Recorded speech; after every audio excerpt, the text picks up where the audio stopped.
Hello everyone, good afternoon, welcome back to my channel and welcome to another vlog. अभी time हो रही है दोपहर के 12:15 और अभी मैं करने वाली हूँ मेरा लंच, क्योंकि आज सुबह से मैंने कुछ ब्रेकफास्ट नहीं किया था। एक्चुअली कल रात को ना डिनर काफ़ी ज़्यादा हेवी हो गया था, थोड़ा ओवर ईटिंग भी हो गया था। और सच बोलूँ तो कल रात को घर पर अकेले होने के बावजूद भी मैंने इतनी अच्छी नींद ली है ना। यूजुअली सौरभ अगर घर पर नहीं रहता है ना तो नींद मुझे थोड़ा अच्छे से होता नहीं है, क्योंकि पूरा घर पर अकेला पूरा रात के लिए तो मतलब कभी कभी मेरा नींद खुल जाता है, कभी नींद आता है, ऐसे ऐसे करके ना मेरा पूरा रात बीत जाता है। ठीक है, अच्छे से नींद नहीं हो पाती है। कभी कभी तो मैं सुबह के टाइम पे सोने जाती हूँ, पूरा घर का लाइट ऑन रहता है रात के टाइम पे। लेकिन पता नहीं कल मैं कुछ सीरीज देख रही थी और देखते देखते अचानक से इतनी खतरनाक मुझे नींद आ गई थी कि मैं सो गई। और सुबह के टाइम पे ना ब्रेकफास्ट के लिए मुझे भूख फील भी नहीं हुआ, तो मैंने ब्रेकफास्ट किया नहीं। और अभी ज्योत्सना आई थी, ज्योत्सना ने कुछ मुझे लंच दे के गई है। ये देखिए 2 डब्बा फिर से उसका आ गया है हमारे घर पे। ऑलरेडी 2-3 डब्बा उसका पहले का ऑलरेडी है, आज फिर से 2 डब्बा आ गया है। तो चलिए, भूख भी काफ़ी लग गई है अभी। और मेरा 1 बजे से पार्लर सर्विस बुक किया हुआ है यस मैडम से। आईब्रोज का हालत तो देख ही सकते हो क्या हालत है, और साथ में फेशियल भी करना है और वैक्सिंग भी करना है, इसलिए मैंने 1 बजे का स्लॉट बुक किया है। तो चलिए, वो आने से पहले मैं अपना लंच खत्म कर लेती हूँ और आप लोगों से भी शेयर करती हूँ कि ज्योत्सना ने आज क्या बनाई है। तो ये है कर्ड राइस। साउथ इंडिया में बनाता है ना वो लोग, राइस में दही डाल के, प्याज, हरी मिर्ची, रोस्टेड चना दाल, कड़ी पत्ता और भी काफ़ी सारी चीज़ें होते हैं। इसका प्रॉपर रेसिपी तो मुझे पता नहीं है। और ये है लाल मिर्च, सूखी लाल मिर्च, लेकिन ये भी कुछ दही फ्लेवर का ही है। कर्ड राइस ना साउथ इंडिया का एक बहुत ही पॉपुलर डिश है, और ये भी एक टाइप का राइस है। इसको बोलते हैं टैमरिन राइस, यानी इमली का कुछ पल्प डाल के शायद ये बनेगा, खट्टा ही होगा शायद। और इसमें ना पीनट्स भी डला हुआ है, कड़ी पत्ता है। तो चलिए इसको अभी सर्व कर लेते हैं। मैंने ना कर्ड राइस और टैमरिन राइस दोनों ही इससे पहले कभी टेस्ट नहीं की थी, तो मुझे पता नहीं होगा। तो थोड़ा थोड़ा करके दोनों ही ले लेती हूँ, इतना ज़्यादा तो खा नहीं पाऊँगी। और थोड़ा थोड़ा सौरभ के लिए रख दूँगी, वो भी आके टेस्ट करेगा। दिखने में तो काफ़ी टेम्पटिंग है। एक्चुअली ज्योत्सना और उसके हस्बैंड ना आज इवनिंग के ट्रेन से जा रहे हैं तमिलनाडु, कुछ वहाँ पे घूमने के लिए। तो ट्रेन में खाने के लिए ना उन लोगों ने काफ़ी सारा खाना बनाई है। तो कल रात के टाइम पे ही उसने मुझे कंफर्म कर दिया था मैसेज करके कि कल मैं कुछ खाना बनाऊंगी हमारे लिए, तो एक्स्ट्रा ही बनाऊंगी। तो सौरभ तो कल नहीं रहेगा, तो तुम घर पर कुछ लंच मत बनाओ, मैं तुमको दे दूँगी, मैं जो कुछ भी बनाऊँगी। तो मैंने सोचा कि ठीक है, चलो बढ़िया है। वैसे भी ना मैं हमेशा एक्साइटेड रहती हूँ, जब भी ज्योत्सना के घर से कुछ डब्बा आने को होता है ना, मैं हमेशा एक्साइटेड रहती हूँ, क्योंकि मुझे ना साउथ इंडियन खाना बहुत बहुत बहुत अच्छा लगता है। सौरभ इतना पसंद नहीं करता साउथ इंडियन खाना, लेकिन मुझे बहुत अच्छा लगता है। तो मैं जस्ट वेट करती हूँ कि ज्योत्सना घर से क्या भेज रही है। और ट्रस्ट में ज्योत्सना हर एक खाना एक से बढ़कर एक बनाती है।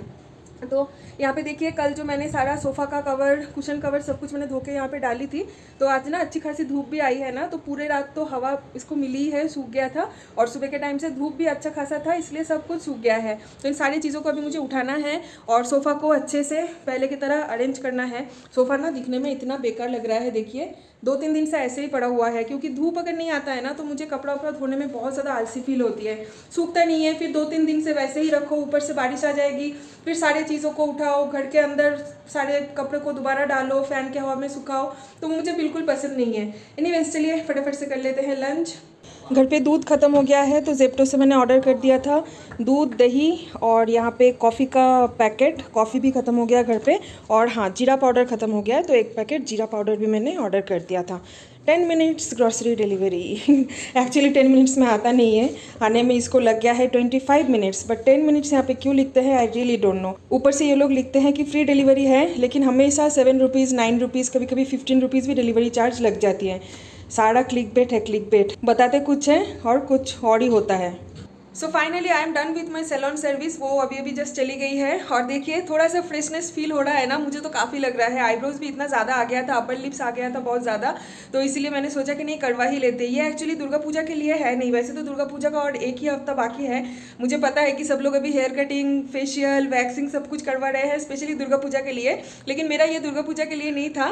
मैंने ऐसे ही करवा लिया, जो मैं मंथली बेसिस पे करवाती हूँ ना, फेशियल एंड ऑल, वैक्सिंग सब कुछ, तो वही मेरा रेगुलर का था। इस साल का तो दुर्गा पूजा का हमारे अंदर कोई क्रेज़ है ही नहीं। जो लोग मेरे रेगुलर व्यूअर्स हैं उन लोगों को पता होगा कि मेरे father in law almost 1 month होने को है, हॉस्पिटलाइज्ड है। तो इस बार तो दुर्गा पूजा का कुछ भी क्रेज़ है नहीं। फिर भी थोड़ा सा खुद को तो हाइजीन रखना पड़ता है ना।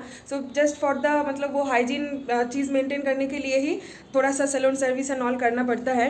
बाय द वे, मैंने ये सर्विस बुक किया था यस मैडम से, और बाकी के जितने सारे सैलून होम सर्विसेज है ना, उसमें से मुझे सबसे ज़्यादा यस मैडम थोड़ा रीजनेबल लगता है। तो अभी तो जैसे कुछ ही दिन में दुर्गा पूजा है, तो आप सब लोग तो शायद पार्लर में भीड़ लगा ही रहे हो, काफ़ी सारे लोग तो घर पे भी बुक कर रहे हो मेरे तरह।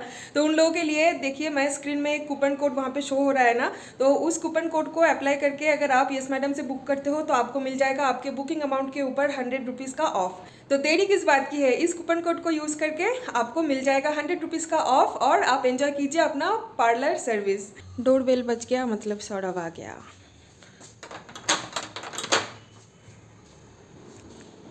Welcome home. अभी भी धूप है क्या बाहर?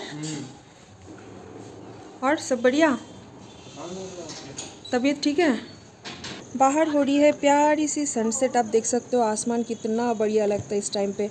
और नीचे अभी भी यूनिवर्सिटी के प्ले एरिया में ये लोग फुटबॉल खेल रहे हैं। और यहाँ पे मैं बना रही हूँ चाय। यहाँ पे कढ़ाई में मैंने तेल भी चढ़ा दिया है, थोड़ा सा पापड़ फ्राई करूँगी। ये पापड़ ना उस दिन हम लोग डीमार्ट गए थे ना, मैं और ज्योत्सना, तो वहीं से लेके आए थे, बाई 1 गेट 1 था। ये ऑनियन पापड़ है, तो काफ़ी सारा था, पूरा एक डब्बा था, खाते खाते ना अभी ख़त्म हो गया है। सो तेल गर्म होने के बाद थोड़ा सा पापड़ यहाँ पे हमें डाल देना है। और ये देखिए, ये अभी फूल के तैयार हो जाएगा। बहुत ही ना बढ़िया लगता है ये खाने में। नेक्स्ट टाइम मैं जब भी डीमार्ट जाऊँगी ना, ये वाला पापड़ ज़रूर लेके आऊँगी। सो ये है ऑनियन पापड़ फ्राई और यहाँ पे बन गया है चाय। वाह, राइमिंग हो गया। और यहाँ पे सौरभ बैठ गया है ऑफिस का काम करने में। ये लो, मैं पकौड़ा नहीं, पापड़ लेके आती हूँ ऑनियन पकौड़ा बोलने वाली थी। चलिए, इवनिंग स्नैक्स सॉर्टेड।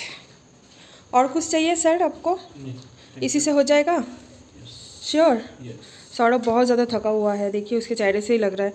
एक्चुअली जिस दिन ना हॉस्पिटल में रहना होता है ना रात को, चाहे वो सौरभ रहे या भैया, दोनों के लिए ही बहुत ज़्यादा हेक्टिक हो जाता है ना। पूरी रात नींद नहीं होती है ना, पापा को देखना पड़ता है। कैसा लगा? मस्त। Good morning everyone. जस्ट कुछ ही देर पहले ही हमारा चाय नाश्ता खत्म हुआ और मैं फटाफट से आ गई हूँ किचन में, क्योंकि आप लोगों को तो पता ही है कि सौरभ को अभी जाना पड़ेगा खाना वाना खा के, यानी लंच के बाद हॉस्पिटल जाना है, फिर दादा भाई घर जाएंगे। तो मैंने सोचा टाइम वेस्ट ना करके किचन में आ जाते हैं और लंच फटाफट से बना लेते हैं। बाय द वे, ये है मेरे हाथ में प्याज का पत्ता। उस दिन मैंने बिग बास्केट से ऑर्डर की थी ना, तो यहाँ पे मैंने इसको अच्छे से साफ कर लिया है। तो मैंने सोचा कि ये बना लेती हूँ, क्योंकि देखिए ये ना कुछ हद तक ना थोड़ा मतलब ऐसे हो गया है, सूख गया है। तो पूरा खराब होने से पहले ना इसको बना के खा लेना चाहिए, अदरवाइज इसका जो ग्रीन वेजिटेबल्स का जो बेनिफिट है ना, सूख जाने के बाद वो बेनिफिट्स और कुछ भी बॉडी में जाएगा नहीं। ये सिर्फ मेरा नहीं, जितने सारे शादीशुदा औरत है ना, सबका यही एक टेंशन है कि लंच में क्या बनाऊं। तो जब भी मुझे कंफ्यूजन होती है ना, मैं पूरा फ्रिज का जो वेजिटेबल बास्केट है वो मैं उठा के किचन में लेके आ जाती हूँ। फिर मैं देखती हूँ बास्केट खोल के कि क्या क्या है सब्जी वगैरह, उसके बाद फिर मैं डिसीजन लेती हूँ कि मुझे क्या बनाना है। तो चलिए बिना टाइम वेस्ट किए चलते हैं, कुकिंग स्टार्ट कर देते हैं। ऑलरेडी मैंने यहाँ पे चावल चढ़ा दिया है और क्या क्या बनाऊंगी बताती हूँ आपको। इसको बंगाली में बोलते हैं काकरोल। ये एक टाइप का सब्जी होता है, हिंदी में क्या बोलते हैं मुझे नहीं पता। तो ये घर पे बस 2 ही बचा हुआ था और साथ में परवल भी 2 था, तो मैंने परवल को ऐसे काट लिया है छिलका उतार के, और काकरोल को भी ऐसे मैंने गोल गोल मोटा मोटा काट लिया है। और इसमें भी थोड़ा सा नमक हल्दी लगाऊंगी, यानी मैरिनेशन करने के बाद फिर इसको सरसों के तेल में फ्राई करूँगी। और ये बन रहा है अंडा करी, ऑलमोस्ट बन ही गया है, बस थोड़ा सा ग्रेवी में ना बॉयल आ जाएगा तो गरम मसाला डाल के निकाल लूँगी। तो दोनों टाइम के लिए ही बना के रख दिया है, क्योंकि सौरभ को भी डिनर के साथ भेजना है ना, तो उसके लिए अभी मैं पराठा बनाऊँगी और मेरे लिए भी रात के टाइम के लिए मैं रख दूँगी। मैं भी रोटी या चावल के साथ अंडा करी खा लूँगी। एनीवेज, आज मैं कुछ दिल की बात आप लोगों से शेयर करना चाहती हूँ। सौरभ ने भी मुझे काफ़ी बार बोला है कि इस चीज़ के बारे में तुम एक कम्युनिटी पोस्ट डाल दो या तो फिर ब्लॉग में ही सबके साथ थोड़ा सा शेयर कर दो। तो मैंने सोचा क्यों ना आज इन सारे बातों को आपके साथ शेयर किया जाए। तो स्टार्टिंग में ही दिल से सॉरी बोलना चाहूँगी, क्योंकि आजकल मेरा ब्लॉग बहुत ही ज़्यादा गैप में चल रहा है, 2-3 दिन पीछे चल रहा है। मतलब रेगुलर मैं आजकल ब्लॉग में आ नहीं पा रही हूँ, डेली बेसिस पे ब्लॉग मैं आप लोगों के सामने ला नहीं पा रही हूँ। इस वजह से दिल से सॉरी, मेरे तरफ से भी सौरभ के तरफ से भी, क्योंकि जो लोग मेरे पुराने व्यूअर्स हैं उन लोगों को तो पता ही है, और जो लोग मेरे न्यू व्यूअर्स हैं, न्यू सब्सक्राइबर्स हैं, उन लोगों को तो कुछ पता नहीं होगा ना। तो उन लोगों के लिए मैं बोलना चाहूँगी कि लास्ट ऑलमोस्ट 1 महीने से पापा हॉस्पिटलाइज्ड है, यानी मेरे फादर इन लॉ, उनका थोड़ा हेल्थ इश्यूज़ कुछ हुआ है। तो जिस वजह से हम लोग ना फैमिली में बहुत ज़्यादा हम लोग डिस्ट्रैक्ट हो गए हैं इन चीज़ों को लेके, और मन भी ठीक नहीं होता है ना कि फैमिली का जो हेड होता है उनका अगर तबीयत खराब होगा, वो अगर लास्ट 1 महीने से हॉस्पिटलाइज्ड होगा तो फैमिली के ऊपर से क्या जाता है। तो वही सेम चीज़ ही है, दादा भाई और सौरभ दोनों मिलके हॉस्पिटल में ऑल्टरनेट डेज में पापा के साथ रहना, प्रॉपर सब कुछ पापा का देखभाल करना, तो वो लोग तो कर रहे हैं। तो अभी आप समझ ही सकते हो फैमिली में अगर कुछ ऐसा सिचुएशन चलेगा तो उस टाइम पे सबका माइंड थोड़ा अलग रहता है ना। तो उस टाइम पे मुझे बिल्कुल भी अच्छा नहीं लगेगा कि मैं कैमरा उठा के आप लोगों के सामने आके फेक स्माइल दूँ और बोलूँ कि नहीं सब कुछ बहुत बढ़िया है, सब कुछ बहुत बढ़िया चल रहा है। ऐसा है नहीं। तो वो फेक स्माइल, वो फेक मैं आप लोगों के सामने एक्टिंग नहीं कर पाऊंगी। और दूसरी बात है कि पापा का जो हेल्थ इश्यूज़ है, हमारा फैमिली का अभी जो जिस फेज से हम लोग गुजर रहे हैं, उस फेस को कंटेंट बना के भी आप लोगों के सामने ले आके मैं प्रेजेंट करूँ कि अरे देखो मेरे फैमिली में ये हो रहा है, वो हो रहा है, तो वो चीज़ भी मेरे साथ मतलब मैं तो एटलीस्ट नहीं कर पाऊंगी कि फैमिली में कुछ प्रॉब्लम चल रहा है और उस प्रॉब्लम को कंटेंट बना के आप लोगों के सामने प्रेजेंट करूँ। नेवर, मैं कभी भी वो कर नहीं पाऊंगी। इसलिए मैंने सोचा था कि बीच बीच में कभी कभी मैं व्लॉग बनाऊंगी, जिस दिन मेरा थोड़ा मूड होगा, जिस दिन सब कुछ थोड़ा सही रहेगा, उस हिसाब से मैं व्लॉग बनाऊंगी। तो इसीलिए ना मेरा 1-2 दिन का गैप हो रहा था व्लॉग में, या तो फिर कभी कभी 2 दिन में मैं एक व्लॉग बनाती थी। जैसे कल मैंने आधा व्लॉग बनाया, आज मैंने आधा व्लॉग बनाया, तो ऐसे करके ना मेरा चल रहा था। लेकिन अभी मैं सोच रही हूँ कि नहीं, मुझे दोबारा अपने फॉर्म में आना चाहिए। फैमिली इश्यूज़ तो वो सब कुछ तो है ही, मुझे एज ए लेडी मेरा घर का प्रॉब्लम भी मुझे संभालना चाहिए और मेरा काम भी मुझे संभालना चाहिए। तो जिस वजह से मैंने अभी सोचा है कि दोबारा थोड़ा थोड़ा करके रेगुलर में होने की कोशिश करूँगी। तो आप लोग इतने दिन से मेरे साथ में हैं, चैनल को अनसब्सक्राइब करके नहीं गए हैं, काफ़ी लोग चले भी गए हैं, लेकिन जो लोग नहीं गए हैं, जो लोग टफ टाइम में भी मेरे साथ, मेरे चैनल के साथ बने हुए हैं, हमारे सारे सुख दुख में पार्ट ले रहे हैं, तो उन सबको दिल से बहुत बहुत बहुत ज़्यादा थैंक यू। और सॉरी भी कि मैं आप लोगों का जो एक्सपेक्टेशन है व्लॉग के लिए मेरे से, वो एक्सपेक्टेशन में रीच नहीं करवा पा रही हूँ। लेकिन डोंट वरी, बहुत ही जल्दी मैं उस फॉर्म में आ जाऊँगी और आप लोगों को बहुत इंटरेस्टिंग व्लॉग मैं प्रेजेंट करूँगी पहले की तरह। सो आई होप कि अभी जो हमारा सिचुएशन है, इस सिचुएशन को आप सब लोग समझेंगे, थोड़ा सा सपोर्ट करेंगे। That's it. सही लग रहा है यार, मस्त ना। फिटिंग्स भी बहुत अच्छी आई है। मुझे लग रहा था कि पता नहीं साइज का इशू होगा कि नहीं, फिर मैंने रिस्क लेके ही ऑर्डर तो कर दिया था। प्रिंट पसंद आया? हाँ ठीक लग रहा है। चलो नेक्स्ट और एक है ना तुम्हारे लिए, वो वाला भी ओपन करके देखो। एक्चुअली ये पंजाबी ना मैंने सौरभ को गिफ्ट किया है, कुर्ता भी बोल सकते हो। ये देखिए बारमुंडा के नीचे ऊपर उसने पहना है कुर्ता क्योंकि अभी पाजामा पहनने का टाइम नहीं है उसके पास, तो घर का जो उसने बारमुंडा पहना था ना, यानी बॉक्सर, उसके ऊपर ही उसने कुर्ता पहन लिया है। तो ये 2 कपड़ा मैंने उसको गिफ्ट किया है दुर्गा पूजा के लिए। एक तो ये कुर्ता मुझे बहुत पसंद आया था, प्योर कॉटन का है, और यहाँ पे है, और एक टी शर्ट जो कि थोड़ा बच्चा बच्चा काइंड ऑफ है, बट आई होप कि तुम्हें अच्छा लगेगा। सही लग रहा है यार। हाँ है ना बहुत क्यूट है। ठीक है, ये भी ट्राई कर लो। वाह, ये भी बहुत अच्छे से फिटिंग आया है। बहुत सुंदर लग रहा है। एक्चुअली ये ना पेयर में भी था, लेकिन मैंने पेयर में लिया नहीं, मैंने सोचा सिर्फ तुम्हारे लिए ही लेते हैं। हाँ, इस बार तो हमारा वैसे दुर्गा पूजा का कुछ प्लान था नहीं, लेकिन फिर भी मैंने सोचा कि मतलब एक हमारा ग्रैंड फेस्टिवल है, कुछ भी ना दूँ ऐसा तो हो नहीं सकता। तो ये हाँ, तो ये टी शर्ट और वो कुर्ता मैंने सौरभ को गिफ्ट किया है मेरे तरफ से। अभी सौरभ का बारी है। कितना बजट है? जो भी तुम प्यार से दोगे वही ले लूँगी। अगर तुम एक हैंकी भी दोगे ना तो मैं वही ले लूँगी। ठीक है, तुम वही दे देना, मैं एक बिंदी खरीद के पहन लूँगी। ठीक है नहीं जोक्स अपार्ट, सौरभ भी मेरे लिए कुछ ऑर्डर किया है अमेजोन से, मुझे दिखा के ही उसने ऑर्डर किया है, तो वो अभी तक डिलीवरी नहीं हुई है, होने के बाद मैं आप लोगों को दिखाऊंगी। अच्छा, चलो हाँ, तुम्हारा तो पूजा स्टार्ट हो गया फिर। पूजा स्टार्ट हो गया है ना। सच में मुझे भी बहुत पसंद है, मटेरियल भी काफ़ी अच्छा है। अभी जो सिचुएशन है 100% तो मैं बोल नहीं सकती कि दुर्गा पूजा तक पापा एकदम से फिट हो जाएंगे और डिस्चार्ज करवा के हॉस्पिटल से हम लोग घर लेके आ जाएंगे, इसका तो श्योरिटी अभी भी नहीं है। हमने तो सोचा ही था, जैसे कि लास्ट कुछ ब्लॉग में आप लोगों को पता ही था कि मैं काफ़ी बार शेयर करी थी कि इस बार हम लोग कुछ भी पूजा का शॉपिंग नहीं कर रहे हैं।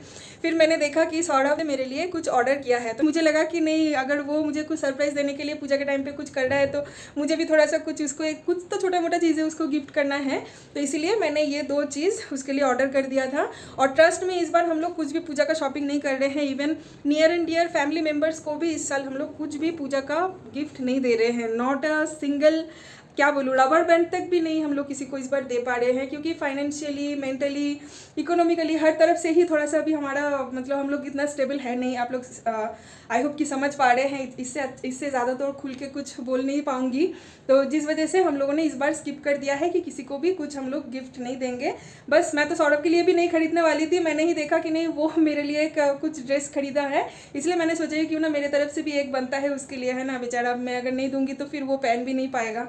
तो इस वजह से ही ये पूजा का शॉपिंग है। अदरवाइज इस साल नो पूजा शॉपिंग।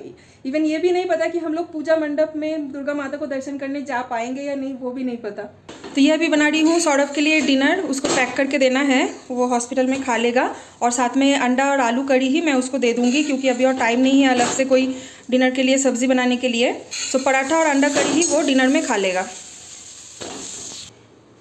ये लो तुम्हारा टिफ़िन रेडी।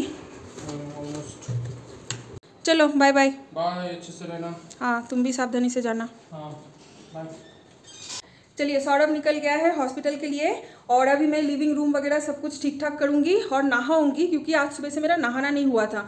तो सौरभ को भी लेट हो रहा था ना, तो मैंने उसको बोला कि तुम खाना खा लो, मैं बाद में अच्छे से नहा धो के खाना वाना खाऊंगी। तो वो ना अकेला लंच डिनर करना पसंद नहीं करता है, बोलता है कि डिनर तो मैं वैसे भी हॉस्पिटल में अकेला ही कर रहा हूँ, लंच घर पर रह के अगर तुम्हारे साथ नहीं कर पाऊँगा तो फिर वो नाइंसाफ़ी हो जाएगा। तो इसलिए उसके साथ मैंने लंच कर लिया है और अभी टाइम हो रही है 2:15, सौरभ निकल गया है। अभी मैं थोड़ा घर का काम वाम करके फिर मैं चली जाऊँगी नहाने। सुबह से अगर नहाना नहीं होता है ना तो बहुत ही एक अजीब सा फील होता है। सुबह के टाइम पे एक बार फटाक से अगर पहले नहा लेती हूँ फिर ऐसा लगता है कि पूरा दिन के लिए मैं फ्री हूँ। तो चलिए आज इस ब्लॉग को यहीं पे एंड करती हूँ और छोटा मोटा कुछ काम करने के बाद मैं नहा के फ्रेश हो जाती हूँ। आप सबके साथ कल नए ब्लॉग में मिलेंगे। Till then do like comment share and subscribe to my channel. Bye bye, take care.